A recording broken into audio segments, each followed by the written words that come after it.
할렐루야. 성경 1189장 장별로 알아가는 성경 이야기 진행을 맡고 있는 구재수 목사입니다. 지난 시간에 이어서 요한복음 함께 해보도록 하겠습니다. 요한복음은 공간 복음서하고는 전혀 별개의 복음입니다. 공간 복음서 즉 마태복음, 마가복음, 누가복음에서는 나세렛 예수님의 그 삶 가운데 일어난 동일한 그 공생의 사건들을 많이 기록하고 있습니다. 그러나 요한복음은 예수님께서 육신이 되신 하나님이시고 영원한 말씀으로 이 땅에 오셔서 인간들의 죄를 대신에 속죄물로 죽으시기 위해 태어나셨다는 것을 독자들에게 증명하기 위해서 다른 복음서에 없는 사건들과 설교들을 주로 기록하고 있습니다. 그래서 그리스도의 삶, 죽음 그리고 부활에 관한 요한의 영감된 기록보다 더 잘 쓰여진 복음서는 없습니다. 요한복음은 하나님의 아들로 오신 예수님에 대해서 기록하고 있습니다. 지난 시간에 이어서 15장 함께 해보도록 하겠습니다. 15장은 포도나무 비유입니다. 우리 주님은 자신을 참 포도나무로 신자를 그 가지에 비유하고 양자 간의 연합을 교훈하고 있습니다. 이 같은 신령한 연합을 통해서 신자는 많은 열매를 맺을 수 있음을 말씀하고 있습니다. 이 비유 후에 주님은 장차 제자들에게 임할 세상의 핍박을 예고하고 복음 증거자들이 핍박을 받게 되겠지만 보혜사의 그 사역으로 이길림을 얻을 것을 말씀해 주고 있습니다. 1절입니다. 성경 갖고 계신 분은 저와 함께 성경을 찾아가면서 함께 은혜를 나누면 좋을 것 같습니다. 나는 참 포도나무요 내 아버지는 농부라. 무릇 내게 붙어 있어 열매를 맺지 아니하는 가지는 아버지께서 그것을 제거해 버리시고 무른 열매를 맺는 가지는 더 열매를 맺게 하려 하여 그것을 깨끗하게 하시느니라. 내 안에 거하라. 나도 너희 안에 거하리라. 가지가 포도나무에 붙어 있지 아니하면 스스로 열매를 맺을 수 없음 같이 너희도 내 안에 있지 아니하면 그러하리라. 그래서 예수님을 참 포도나무로 신자를 그 가지에 이렇게 비유하심으로 내 안에 붙어 있어라 이렇게 말씀하고 있습니다. 이 포도나무는요, 구약에서의 포도나무는 종종 이스라엘 민족을 상징하고 있습니다.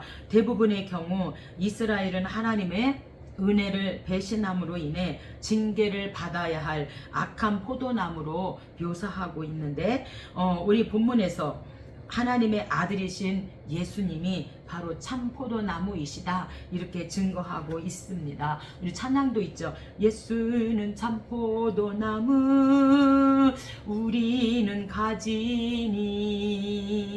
성령의 열매 맺고자 주님 안에 영원히 살리라.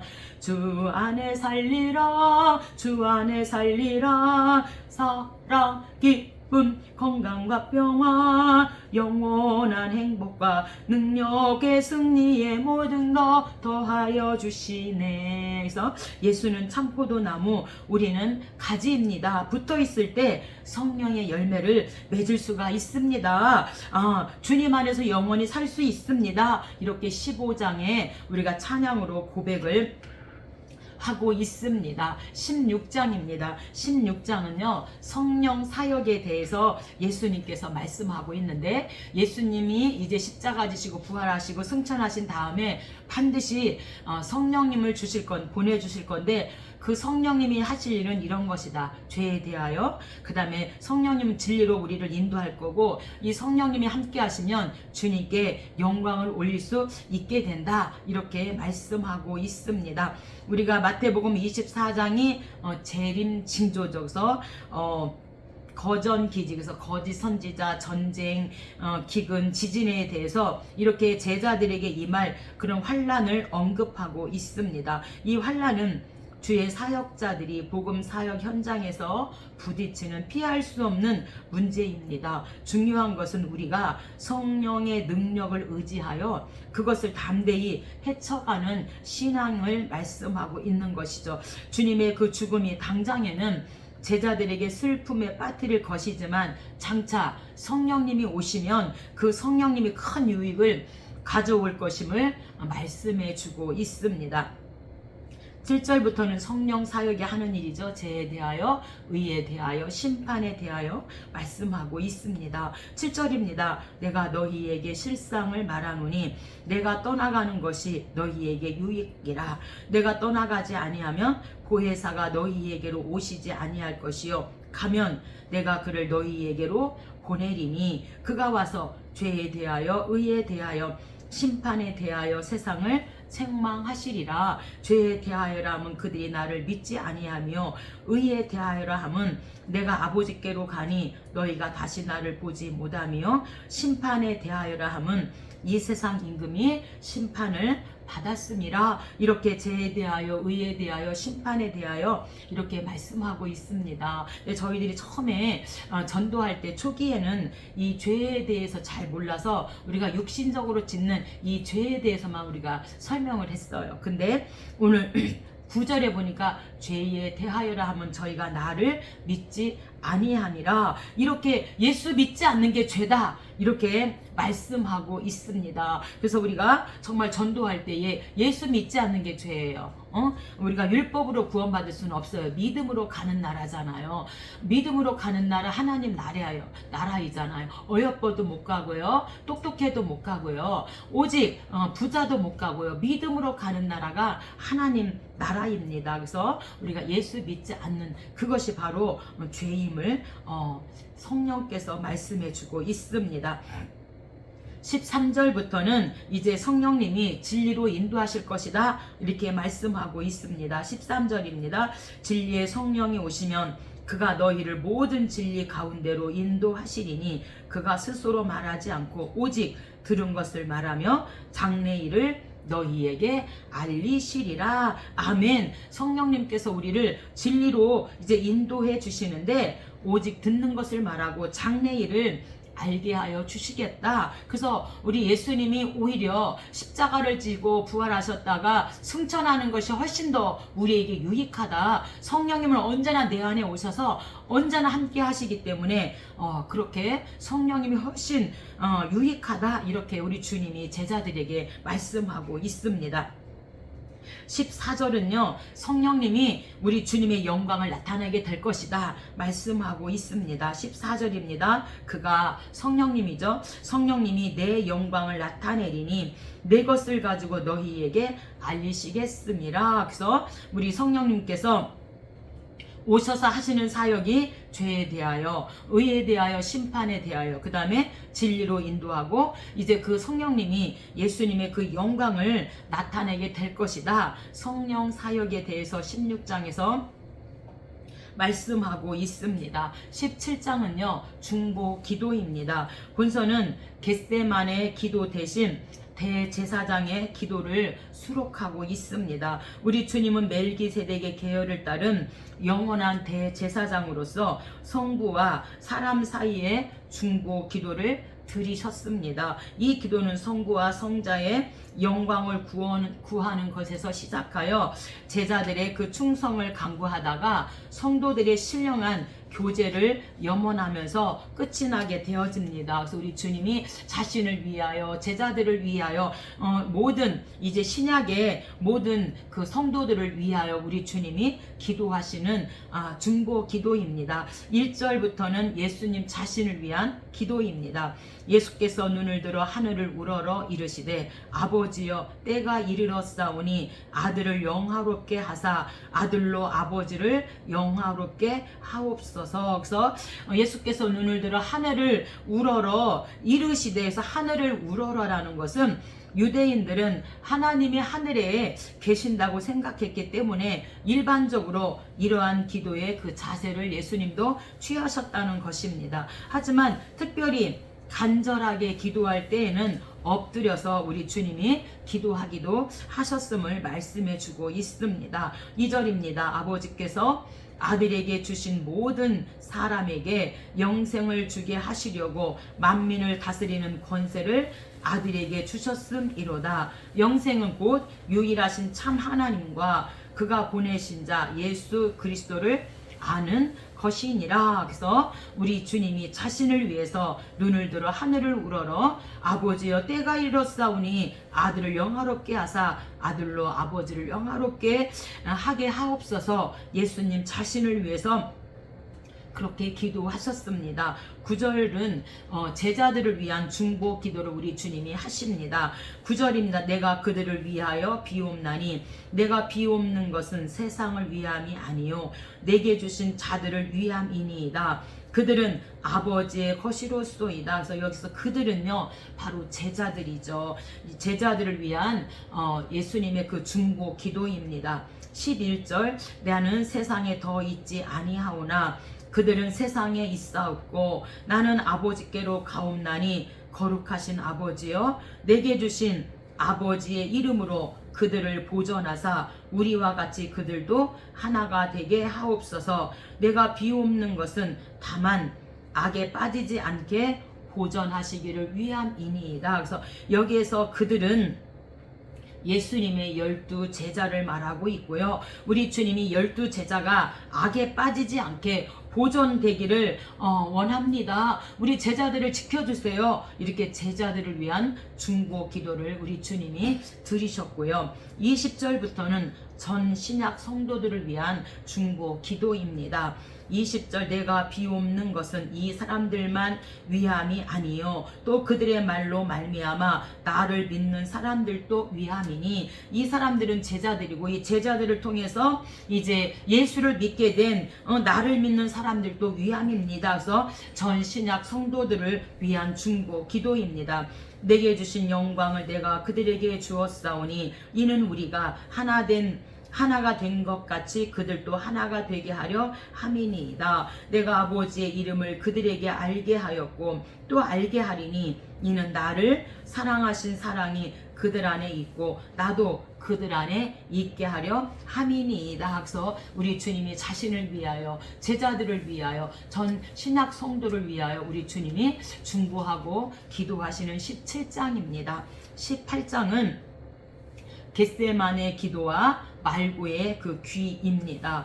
예수님의 고별 설교가 끝나고 순환 받으시는 모습이 묘사되고 있습니다. 요한은 빌라도의 재판을 상세히 기록하고 있습니다. 이것은 예수님의 무죄성을 간접적으로 이방인들에게 밝히고자 했기 때문인 것으로 보고 있습니다. 빌라도는 예수님의 그 무죄에 대한 신중은 있었지만 여론에 굴복하여 주님을 죽음에 내어 줌으로써 나약한 인간의 그 한 표본이 되어지고 말았습니다. 1절입니다.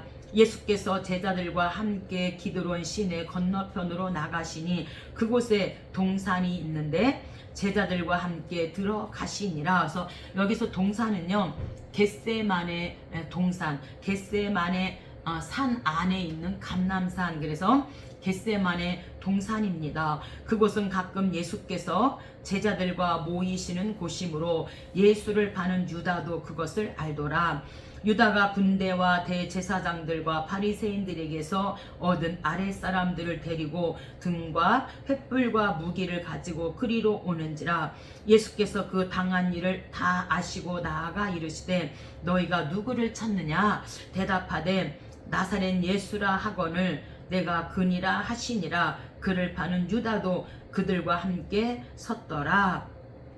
그래서 우리가 겟세마네 이 찬양 있잖아요. 겟세마네 동산에서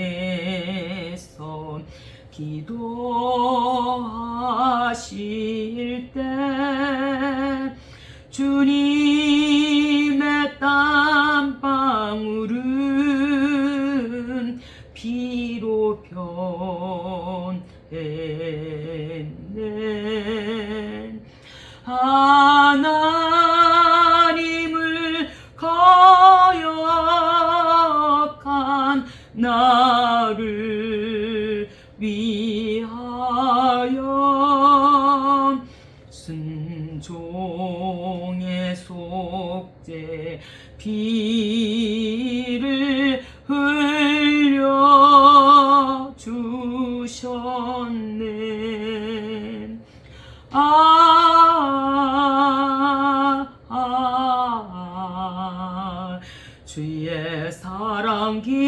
볶으셔라.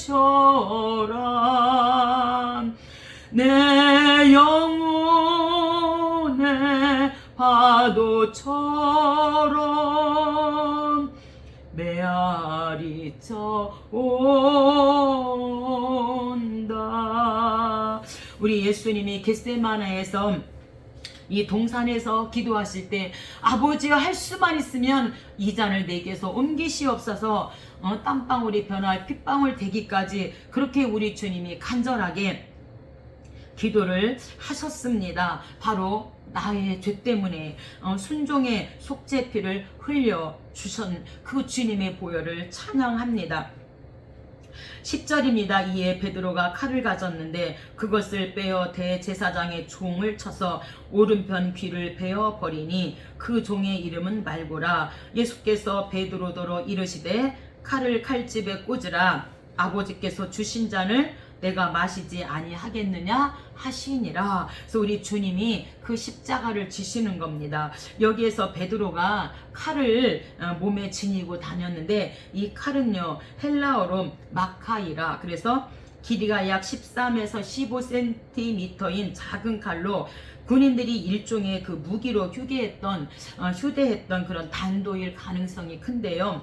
이 당시에는 4개의 파가 있었습니다. 바리새파, 사두개파, 에스네파, 열심당이 있었는데 바리새파는 부활을 인정했고요. 사두개파는 부활을 인정하지 않았죠. 예수님의 부활을 인정하지 않았고, 에스네파는 금욕주의자예요. 그리고 열심당은요 항상 칼을 몸에 지니고 다녔다는 거예요. 그래서 베드로가 열심당이 아니었겠나 이렇게 우리가 생각하고 있는 것이죠. 19장입니다. 19장은 이제 십자가입니다. 우리 예수님이 십자가를 지기 위해서 이제 나아가는 십자가입니다. 그래서 도살장으로 가는 양 취급을 받으면서 시종일관 양순한 주님의 모습은 그가 바로 인류를 구속할 유월절 양이심을 보여주고 있습니다. 한편 가상 7원 중 다 이루었도다.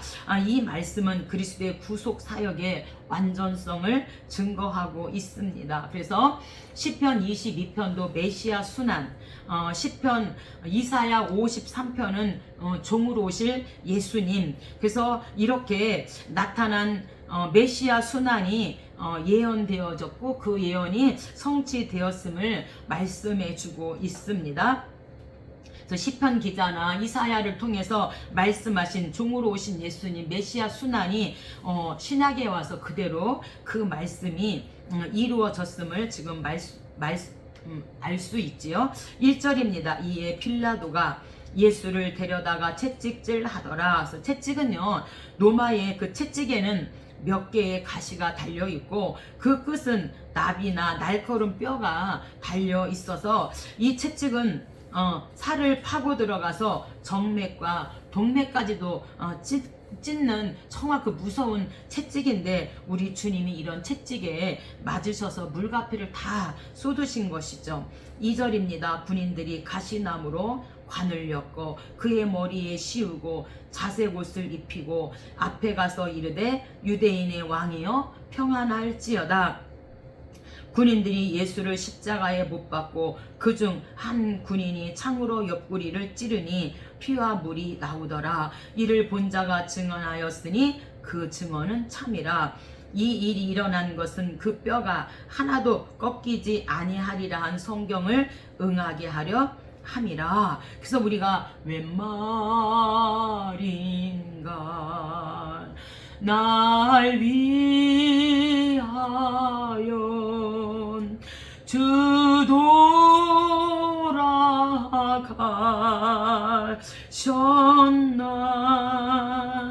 이 벌레가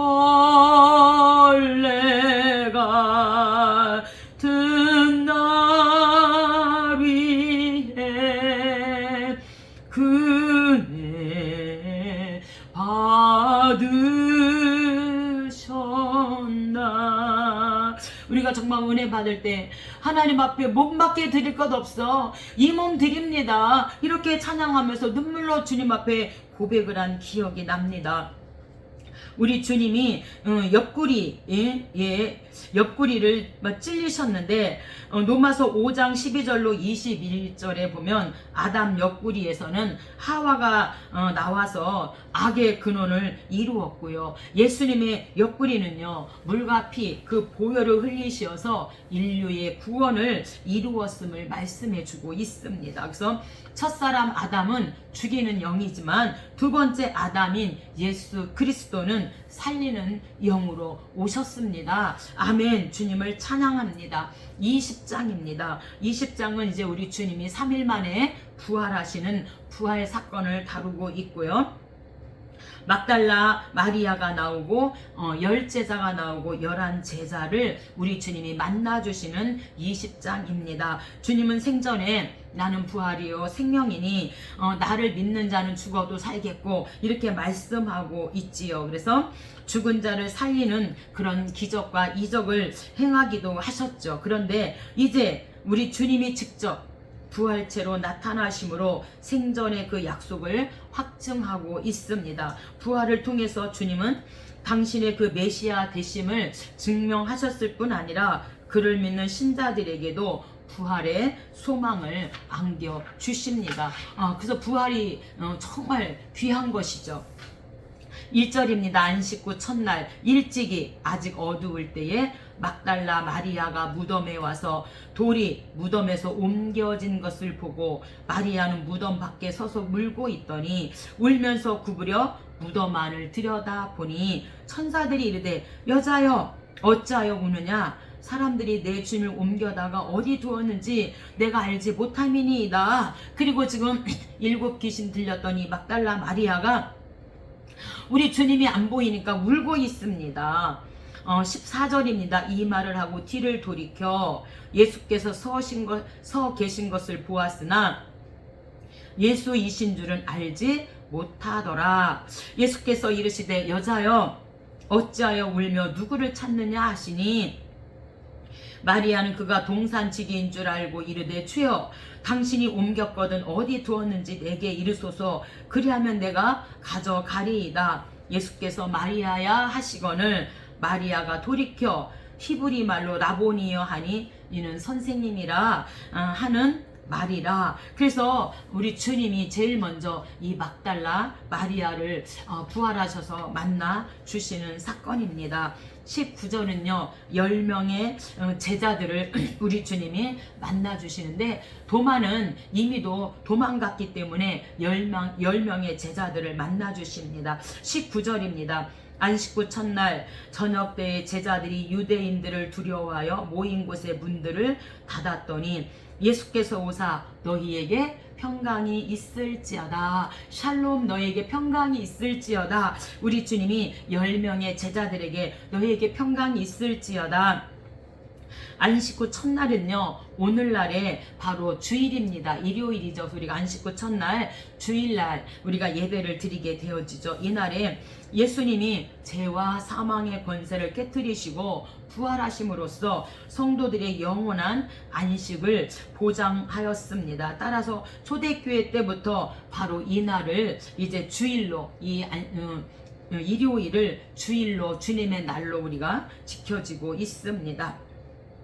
24절은요 11명의 제자들을 이제 만나게 되어집니다. 가룟 유다는 죽었기 때문에 24절입니다. 도마는 예수께서 오셨을 때에 함께 있지 아니한지라 여드레를 지나서 제자들이 다시 집 안에 있을 때에 도마도 함께 있고 문들이 닫혔는데 예수께서 오사 너희에게 평강이 있을지어다. 도마가 이르시되 도마에게 이르시되 믿음 없는 자가 되지 말고 믿는 자가 되라. 그래서 10명의 제자들이 너에게 평안이 있을지어다 만나주시고 그 다음에 도마가 이제 돌아왔어요. 그래서 그 11명의 제자들을 주님이 만나주시면서 너희에게 평강이 있을지어다. 도마에게 한마디 더 붙이시죠. 믿음 없는 자가 되지 말고 믿는 자가 되라. 이렇게 말씀하고 있습니다. 여러분 저와 여러분도 믿음 없는 자가 아니라 아멘 정말 믿는 자 주님을 보지 않고도 믿는 자가 되었으면 좋겠습니다. 31절입니다. 오직 이것을 기록함은 너희로 예수께서 하나님의 아들 그리스도이심을 믿게 하려 함이요 또 너희로 믿고 그 이름을 힘입어 생명을 얻게 하려 함이라. 이렇게 하나님께서 마태는 왕으로 오신 유대인이 대상이기 때문에 유대인을 대상으로 왕으로 오신 예수님을 소개하고요. 마가복음은 마가가 대상이 이방인이기 때문에 종으로 오신 예수님을 소개하고요. 누가는 의사이죠. 가장 사실적으로 그렇게 인자의 아들로 오신 예수님을 소개하고, 요한은 하나님의 아들로 오신 우리 예수님을 소개하는데, 이 말씀을 왜 기록했는가? 그것은 하나님의 아들 그리스도이심을 믿게 하려 함이요 또 너희로 믿고 그 이름을 힘입어서 생명을 얻게 하려고 하나님께서 이 성경 66권을 기록하였습니다. 아멘입니다. 21장입니다. 21장은요 7 제자를 만나고요 베드로에게 153마리 그물을 이제 고기를 낚게 해주시고 네가 나를 사랑하느냐 3번 물어보시는 21장입니다. 본장에서는 부활 후 주님이 디베라에서 7 제자들에게 나타나신 사건이 언급되고 있습니다. 이 기록은 부활하신 주님이 지속적으로 제자들을 돌보시고 그들의 사역에 관심이 있음을 보여주는 데 목적이 있습니다. 특히 베드로와의 만남은 범죄한 인간, 사도로서의 권위를 상실한 한 인간을 주님이 어떻게 회복시키는지를 보여주고 있는 대목이 바로 3번 네가 나를 사랑하느냐 물으시는 사건이죠. 2절은요 7 제자에게 우리 주님이 나타나십니다. 베드로, 도마, 나다나엘, 세베대의 아들들, 세베대의 아들들은 야고보와 요한 그리고 다른 제자 둘이 함께 있더니 그래서 7 제자에게 우리 주님이 나타나십니다. 그래서 예수님은 부활하신 후에 많은 사람들에게 자신을 나타내셨는데 제일 먼저 막달라 마리아에게 나타나셨죠. 그리고 여자들 마태복음 28장 1절로 10절에 여자들에게 나타나셨고 엠마오로 가는 그 글로바와 그의 동행자 엠마오 마을로 가는 2 제자 그 2 제자에게 우리 주님이 나타나셨고 그 다음에 누가복음 24장에 시몬 베드로에게 나타나시고 도마를 제외한 10 제자에게 나타나셨고 도마를 포함한 11 제자에게 또한 우리 주님이 나타나시고 디베라 바다에서 있던 그 7 제자에게 우리 주님이 나타나시고 갈릴리 어떤 산에 있던 제자들에게 나타나시는데 마태복음 28장 16절로 18절입니다. 그 다음에 500여 형제에게 정말 우리 주님이 나타나시죠. 고린도 전서 15장 부활장이죠. 15장 6절에 그 다음에 주님의 형제 야고보에게 나타나시고 예루살렘 근처 감람산에 있던 제자들에게 나타나셔요. 사도행전 1장 4절로 11절이고 사도 바울에게 사도행전 9장 다메섹 도상에서 우리 주님이 그렇게 나타나십니다. 그래서 많은 사람들에게 이제 내가 이렇게 부활하였음을 사람들에게 자신을 나타내시고 있습니다. 3절입니다. 시몬 베드로가 나는 물고기 잡으러 가노라 하니 우리도 함께 가겠다 하고 배에 올랐으나 그날 밤에 아무것도 잡지 못하였더니 우리 주님이 이제 십자가에 지시고 부활하셨지만 이제 우리 주님이 이제 부활체 육신을 물론 이제 40일 동안 함께 하셨지만 이들이 할 일이 없으니까 이제 다시 생업으로 가서 물고기나 잡아야겠다. 그래서 이제 이들이 물고기를 잡으러 갔는데 하나도 잡지 못하였습니다. 그때 우리 주님이 나타나시죠. 5절에 예수께서 이르시되 얘들아 너희에게 고기가 있느냐? 대답하되 없나이다. 이르시되 그물을 배 오른편에 던지라 그리하면 잡으리라. 이에 던졌더니 물고기가 많아 그들을 그물을 들 수 없더라. 예수께서 사랑하시는 그 제자가 베드로에게 이르시되 주님이라 하니 시몬 베드로가 벗고 있다가 주님이라 하는 말을 듣고 겉옷을 두른 후에 바다로 뛰어 내리더라. 그래서 우리가 찬양, 주일학교 찬양이죠. 예수님께서 부르셨어요. 나를 따라오라고. 이제부터는 사람을 낚는 어부되게 하리라. 좋아요, 기뻐요, 따르겠어요. 랄라랄라랄라랄라랄라. 이렇게 예수님께서 이 고기를 153 마리를 이제 엮은 다음에 예수님, 제가 예수님 따라가겠습니다. 이렇게 바다로 뛰어내리고 우리 주님께서 베드로를 부르시는 이 찬양을 제가 잠깐 드렸습니다. 9절입니다. 육지에 올라오니 숯불이 있는데 그 위에 생선을 놓였고 떡도 있더라. 예수께서 지금 잡은 생선을 좀 가져오라 하시니 큰 물고기가 153마리라. 그래서 153 볼펜도 있잖아요. 그래서 15일 동안 어획할 양을 하룻밤에 그렇게 우리 주님이 깊은 데로 가서 그물을 던져라. 그래서 깊은 데로 던졌더니 153마리 15일 동안 어획할 그 양을 우리 주님이 순종했더니 그 물고기를 그렇게 잡게 되었다. 이렇게 말씀하고, 이것은 예수께서 죽은 자 가운데서 살아나신 후에 세 번째로 제자들에게 나타나신 것이니라. 그래서 제자들에게 소망을 주시는 것을 볼 수가 있습니다. 15절부터는요. 내 양을 먹여라. 이제 베드로를 찾아오셔서 네가 나를 사랑하니? 이렇게 3번 물어보십니다.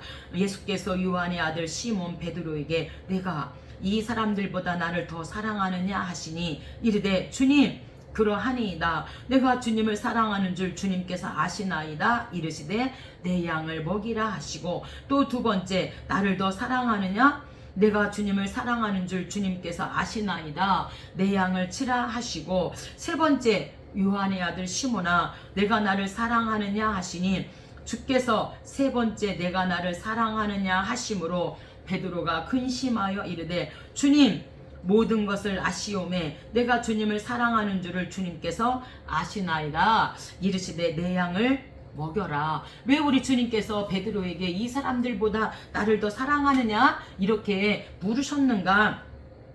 그것은요, 이 사람들이 주변에는 이 사람들이 나를 사랑하는 것보다 네가 나를 더 사랑하느냐 이런 뜻인 거죠. 그것은 이전에 베드로는 다 주를 버릴지라도 나는 그렇지 않습니다. 나는 주님을 버리지 않겠습니다. 이렇게 제자들 앞에서 호언장담을 한 사람이 베드로였잖아요. 그래서 이 사람들이 나를 사랑한 것보다 너가 나를 더 사랑하니? 이렇게 물으셨던 것은 다른 제자들 위에 자신을 올려놓는, 그래서 그의 자만심, 그것이 실패의 원인이었음을 우리 주님이 지적해주고 있습니다. 따라서 이제 베드로는 그 제자들 앞에서 자신의 신앙을 이제 고백해야만 한 거죠. 예수님을 3번씩 부인했기 때문에. 그래서 이제 다 주를 버릴지라도 나는 그렇지 않습니다. 나는 주님을 버리지 않습니다. 그 호언 장담했던 그 자만심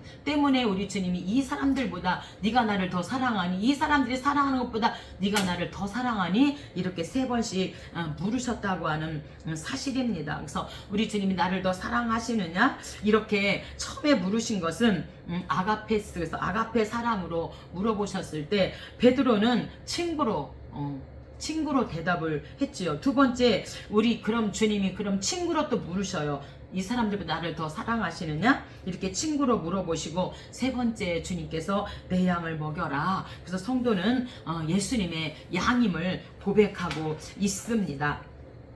24절입니다. 이 일들을 증언하고 이 일들을 기록한 제자가 이 사람이라 우리는 그의 증언이 참된 줄 아노라. 예수께서 행하신 일이 이 외에도 많으니 만일 낱낱이 기록된다면 이 세상이라도 이 기록된 책을 두기에 부족할 줄 아노라서 그 크신 하나님의 사랑, 바다를 먹물 삼아 하늘을 두루마리 삼아 하나님의 사랑을 다 기록해도 기록할 수 없음을 우리가 그 크신 하나님의 사랑, 우리 말로 다 형용 못하랴 우리가 찬양을 하는데, 예수님께서 행하신 이 외에도 너무나 많이 있다는 거예요. 기적과 이적이. 그래서 낱낱이 기록된다면 이 세상이라도 이 기록된 책을 두기에 부족할 정도로 하나님의 그 기적과 이적과 하나님이 행하신 일이, 우리 주님이 행하신 일은 너무도 많습니다. 이렇게 해서 우리가 마태, 마가, 누가, 요한복음, 마태, 마가, 누가는 공간복음이고, 이제 우리가 요한복음까지는 사복음사라고 말하는데